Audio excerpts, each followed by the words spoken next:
Nabisto ng mga otoridad ang isang illegal na operasyon ng pagbebenta ng liquefied petroleum gas o LPG matapos na matagumpay na bypass operation na isinagawa ng pinagsanib na puwersa ng Cauayan City Police Station, Regional Maritime Unit 2 at mga kinatawan ng isang LPG branch sa ilalim ng LPG Task o LPGMA Task Force.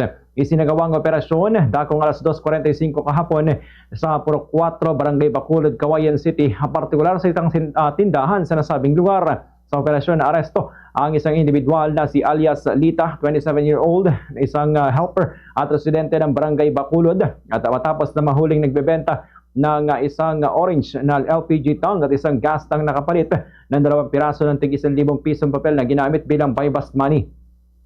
Nakumpiska mula sa suspect ang isang LPG cylinder na kulang sa timbang at ginamit bilang buy-bust item.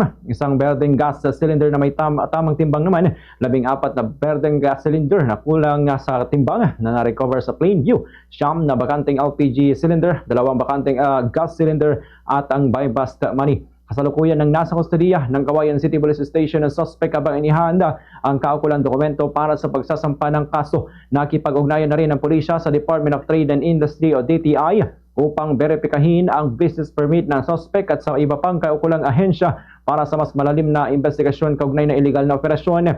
Binigyang diin ng Isabela Police Provincial Office o IPPO na patuloy ang pinagting na kampanya laban sa illegal na pagbebenta ng LPG, lalo na sa mga produktong kulang sa timbang at walang otorisasyon upang matiyak ang kaligtasan ng publiko at maiwasan ang posibleng panganib sa buhay at ari-arian ng mga mamamayan. Fast Paradyo Bumbo!